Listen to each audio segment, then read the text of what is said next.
brownstones. Yeah. Well, I believe there's 80 patio homes there now in the Brookfield. They look like army barracks. And when we came up and said, your plan looks like army barracks, no, they're going to be beautiful. And there'll be a buffer. And there'll be a berm. And there'll be beautiful landscape. And when we were up here 3 weeks ago talking about the rezoning smaller lots so they could squeeze more homes in behind Willow Drive, and my thoughts on the subject every time were, when you get off the 219 and you drive down Boston State Road, it's green. You see the green field that now they want to develop. You see Zittle's farm. You come down Boston State Road, you used to see the green field just past Deanna Drive. That's to be developed. The green field just past Shunk Drive. That's now to be developed. And we spoke about, we're worried about the drainage. We get flooding. That hometown feel you talked about, in November, I rolled across my neighbor's back lawn in a snowmobile suit to bring her soup because it was 6 feet of snow and we didn't get plowed out for a week down in that little development off Thornwood. That's the community we live in, is that does stuff like that. Meals on Wheels couldn't get here. I can't make a left off of Thornwood at 7:15 in the morning to go to Orchard Park Middle School where I work. I can't get by Tim Hortons at 7:15 in the morning, and there's 31 more cars, maybe 62 cars, if everyone's got 2 cars in the homes they're putting in, that will be coming from Thornwood, this new development off Deanna Drive. So we were assured they're going to take care of the drainage, they're going to take care of, and that's Mr. Darling's development. Roy has they're businessmen. I mean, they're out there to make the big buck, but we're losing the rural feel of Boston. Last night at the fireworks, you saw thousands of people that were so proud to be in a town that was 200 years old. And I see faces here that I remember hearing at many meetings and sitting on the town board and the zoning board years and years ago that felt that same way. They were proud of Boston. People. They were honest, proud people. I hope to keep a little green space in Boston for my granddaughters.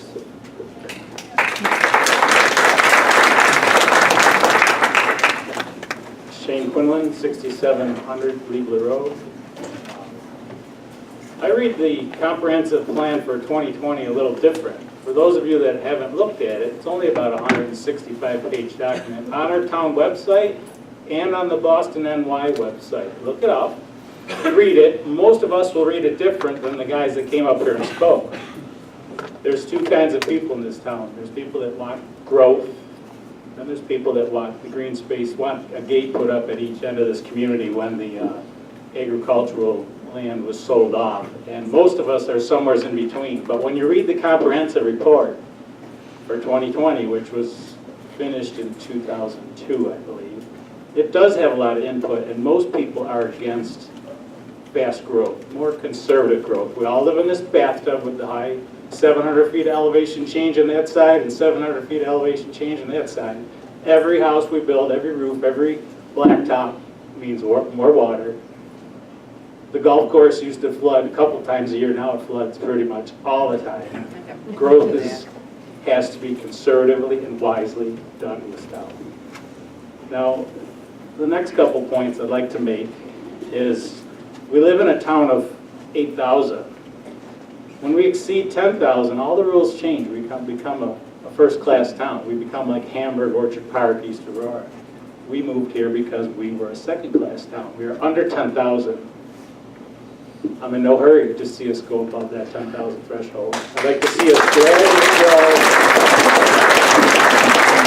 I've only lived here since 1968, but one more thing that I've been reading and been watching very closely is when I read the town code about changing the commercial property to R3 and you put 12 apartment buildings, there's a lot of surveying that has to be done. Each one of them apartments has to be on a certain size lot, a lot of code, a lot of surveying work that will have to be done in the future. And I just wonder if any of our town board has any vested interest in this project. Jason, do you have any vested interest in this project?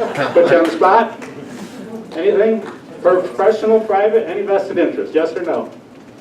Zach, any professional vested interest in this project? Mr. Ballo, any vested interest?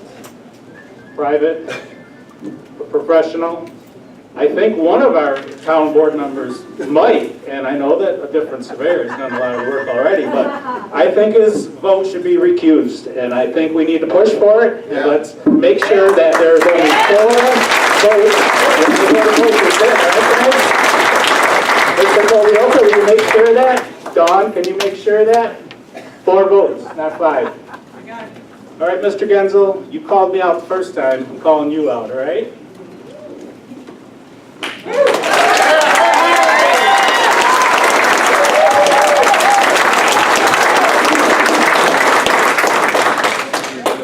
My name is Dave Hens. I live on Boston State Road, and I might take a little heat for this, but I thought this meeting was based on decision to change zoning.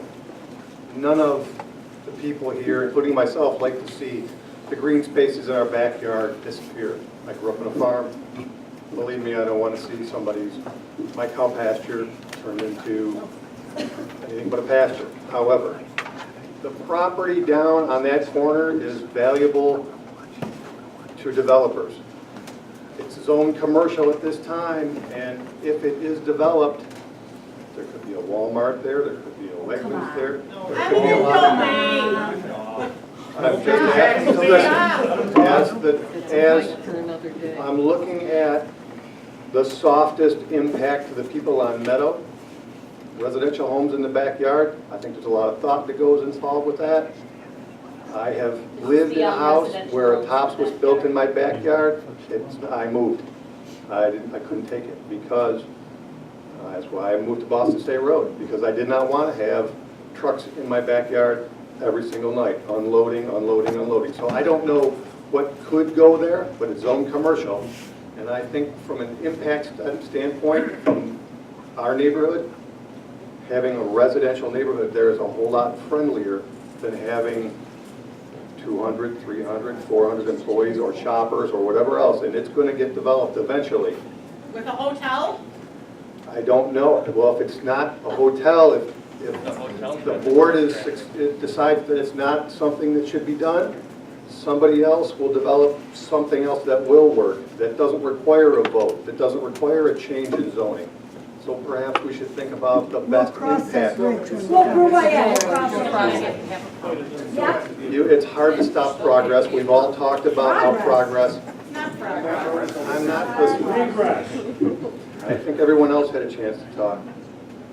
The point being that we've all had houses built down the street, across the street, in our backyard, commercial buildings. It's going to happen eventually on that piece of property. And the best use of that particular property probably isn't commercial, in my opinion. And I live in this area, and I would like to stay in this area. And no matter what, the folks on Meadow Drive are going to have something in their backyard. Wouldn't they like to have some family homes back there? No. Okay, so once again, it's going to change whether we like it or not. So We don't like it. I gather that. So this meeting was to decide whether a zoning change should be approved or not. My opinion is that the zoning change should be made so that the best use of the property can be made for all of us. And what's your connection? Vested interest. And what's your connection?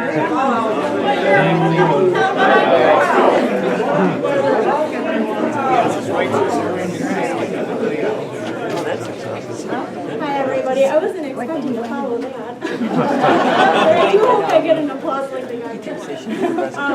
My name is Nicole and I live at 9031 Bath Creek Road with my husband. We've only been married a month, but he grew up in this town. He lived on Ogalias his entire life, and I'm from Hamburg, but I mean, same kind of thing. I'm really fortunate to live here in Boston, and I don't want to see a huge hotel in my backyard. You know, my husband snowmobiles. I get right on the back with him. We rip through those fields. we like to see the cornfields, we like to have our acreage. You don't want houses on top of one another. We live in a community where we go to Three Girls Cafe for breakfast on the weekend and everybody knows your name. We also go to the Cold and Country Kitchen, and it's a great place to be. A hotel and a big business area doesn't fit into this community, and I think we can all agree that most of us are here tonight because we're passionate about the place that we live, that our neighbors would do anything to drop anything for us at any given time to help put on a new roof, help seal a driveway, and I don't have anything against new people moving into our community, but I do have a problem with big hotels and big businesses coming in. You don't see that here. You see, these little restaurants, and you see little family-owned businesses, and that's what I would like to raise our children in one day. I don't want to live in the North Towns. If we wanted to live in the North Towns, that's where we would be. But we're here for life. He's been here his entire life, and I'm proud to live here, and I don't want to see that kind of change here. Thank you.